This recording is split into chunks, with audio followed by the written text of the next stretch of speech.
Alright, I know I'm going to get hate for this, but it needs to be said. People sit there and argue over what's destroying this country and what are the main things destroying this country. Well, I'm going to tell you. One of the main things destroying this country, along with other stuff that are destroying this country, one of the main things destroying this country, there's plenty to choose from.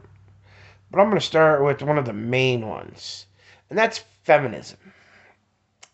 And I'm not being sexist, I'm being honest and truthful. And I'm going to explain why it's destroying our country. All right, the big feminist movement is, I'm going to say it, it's crap.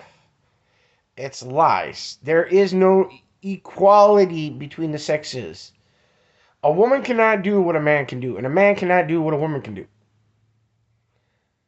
And technically, yes, that is equality. Because a woman's shortcomings and a man's shortcomings, there's reasons for it. And it's not, I'm not saying this to be hateful, I'm being honest and truthful. And I'm going to explain. All right. You have a child, right? A little boy, a little girl, doesn't matter. What happens when they're playing around and the little boy or little girl falls and hurts themselves? Who do they want? Who do they cry out for? It's the first word out of their mouth. It's mommy. Why? Because mommy makes everything better. Right? Right. When they are sick, they have a cold, their body's hurt. Who do they want? Mommy. Right? We're going to go further with this. When they're so sick, they're puking and they have diarrhea and they accidentally poop themselves and they puke on their bed, puke on the floor because they're so sick they can't make it to the bathroom. Who do they cry for? Mommy. The child's tummy hurts. He wants his, or she wants their mommy. They don't want their daddy, and there's reason. Women are loving, caring, nurturing naturally. Mommies make everything better. Mommy kisses the boo-boos and makes the pain go away. That is the purpose of a woman. And no, I am not, and I repeat, I am not degrading women. This is what they were designed for. This is their purpose. They take a house and make it a home. They cook the meals, they clean the house, they tend to the children. That is their function. That is what they are designed for. Now, again, I'm not being sexist. I'm being honest. All right, men. This is where men fit into the whole scheme of things. There's a big scary monster in the closet. Big scary monster under the bed. There's a big scary monster hiding behind the bedroom door. Who do they want? Who does a child call out for, cry out for? Daddy. There's a big scary man that won't stop staring at them or saying creepy things to them. Who do they want? Daddy. There's a big scary yucky bug that makes them scream and because they're afraid. Or there's a big scary animal. Who do they want? Daddy. That is what daddies do. They are protectors. They are providers. Are, in the child's mind, daddy's big and strong and powerful, and he's going to make the bad things go away. That is the function of a man. He is a provider. He is a worker. He is the defender of the home. And That's what that's how it's meant to be. Why, you ask? Because it is written even in the Bible, in Genesis and in Matthew. I think, yeah, Matthew. I can't remember the exact location, but it's in there. You don't believe me? Go read. You'll find it. And it says a son will go out from his mother and father and take unto himself a wife, and they will become one flesh. What does this mean? It's nothing sexual. It is saying that a man will strengthen the shortcomings of a woman, and a woman will strengthen the shortcomings of the men. That's why it's become one flesh. Because there are things women do that men cannot do. And there are things that men can do that women cannot do. The woman strengthens what the man's missing and fills in what he's missing. And the man fills in and strengthens what the woman is missing. They are designed that way. That's why they are a couple. That is why they become one flesh. It's not sexist, and that's what's so wrong with the world. It is not sexist because you all have inadequacies. Men have them and women have them. And that is the purpose. The woman is supposed to fix what's missing is supposed to fill in what's missing for the man, and the man's supposed to fill in what's missing for the woman. Hence the saying one flesh. And together they make a family. They make a home. And that's where feminism is destroying the country.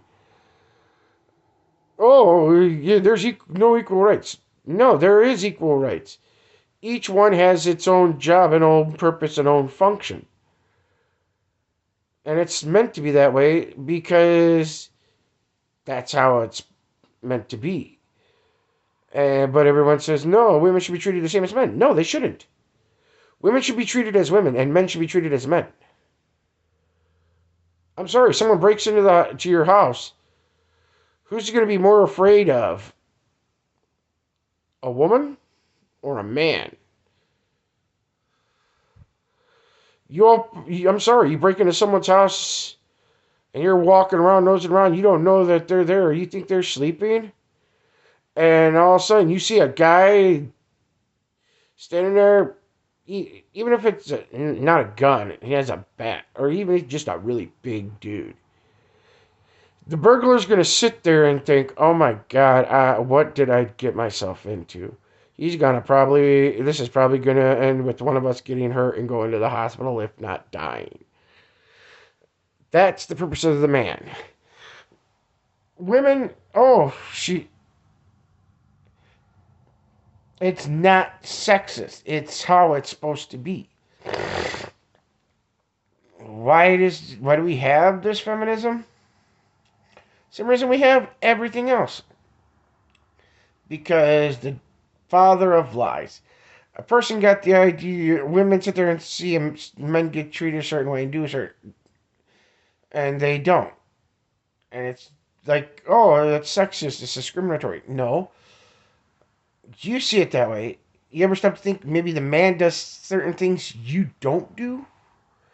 Or he does a job you're trying to do better than you because he's a man and he's made for it? No.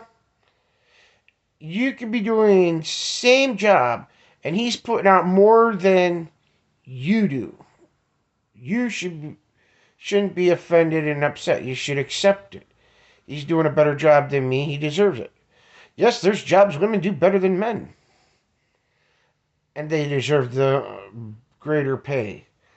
And if there's such equality with the sexes, why is it there are plenty of jobs that men do that women cannot do?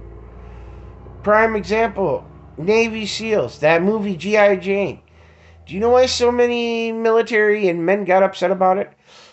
Because it was promoting a lie. And even the military has admitted, we want women. We've invited women. We've offered women more money than we were offering men. Was it like 40% more than they were offering men? The reason there was no female Navy SEALs and the reason the movie G.I. Jane got such a backlash is because it was putting it out there that a woman could do anything a man could do. There were women that tried for these things, like being a Navy SEAL, and they couldn't do it. They failed. 2, 3 weeks, done. They couldn't do it. Man endured it. Man did it. That's why there is no equality to this with the sexes, because they are designed for the equality or in not equality, inequality. Shit, it's on top of my tongue. The differences. Their differences is supposed to be there, right? Now another thing destroying the country. LGBTQ. I'm sorry to say it. You're all living a lie. You all believe a lie. You're being lied to. It's not by straights or anything. It's by the devil. He doesn't want you to do your purpose as a person. You're designed to be with a man, and a woman is designed to be with a woman. Or man. A woman is designed to be with a man, and a man is designed to be with a woman. That's how it is. A woman shall not lay down with a... No, we're going to do this right. A man shall not lay down with a man as a woman, and a woman shall not lay down with a woman as a man. For this is an abomination unto God and deserves eternal damnation. It has been repeated over thousands of years. It's in the ancient Hebrew, Aramaic texts. It is there. It's not been changed. It's all the same words, just translated to our understanding, well, our language. And some words are translated with slight alterations because certain languages don't have certain letters. And sometimes, yeah, people mistranslate, but pretty much everything else is still there. You're being told a lie, and it's by the devil. And that's the problem.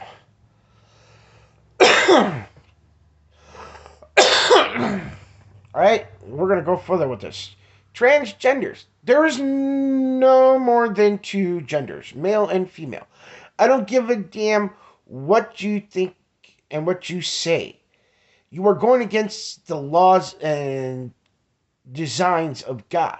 You are insulting God. You are slapping him in the face, spitting in his eye.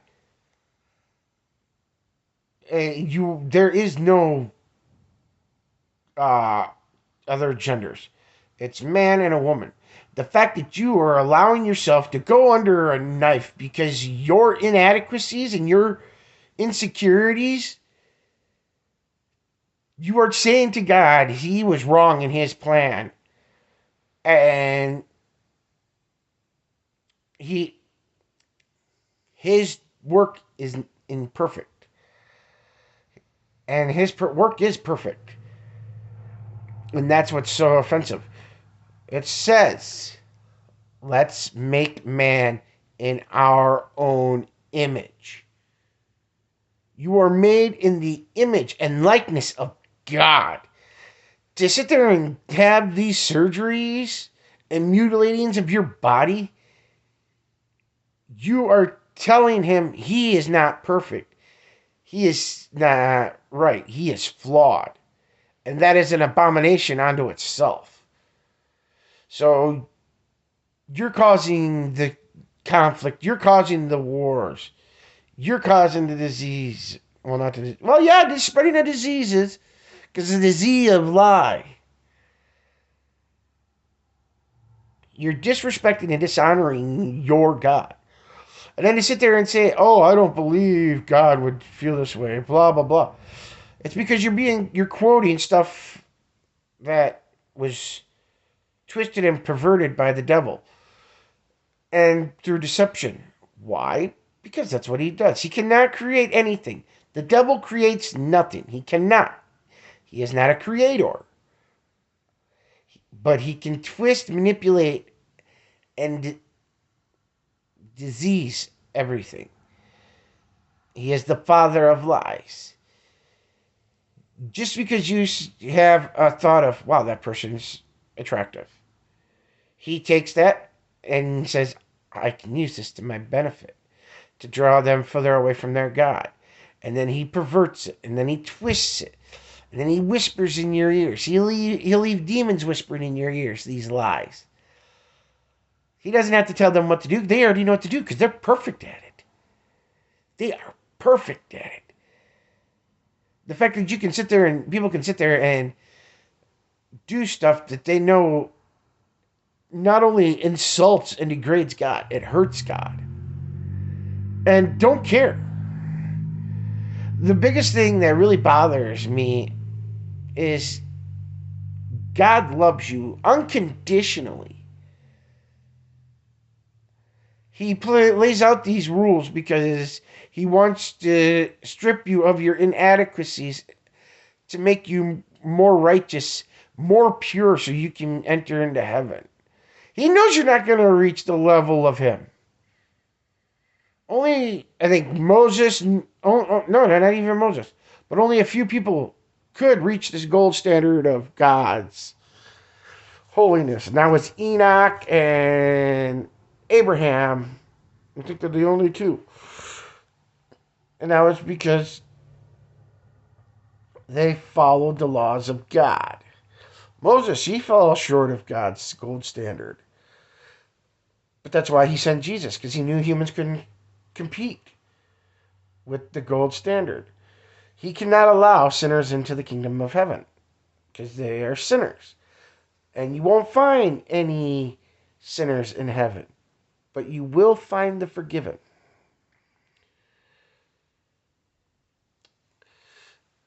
Everybody that is going to get offended by this, I'm sorry to say, grab your Bible, read it, learn from it, accept Jesus. I'm sorry, is what's more important to you?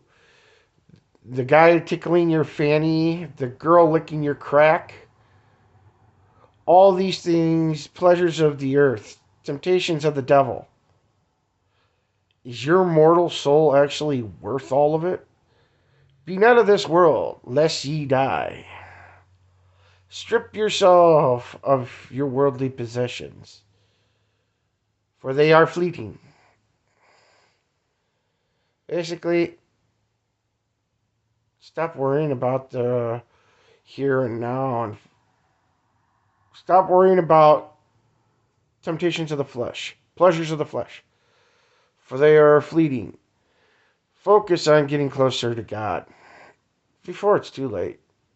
He's coming. Is this place worth eternity in a lake of fire for all eternity? Bye.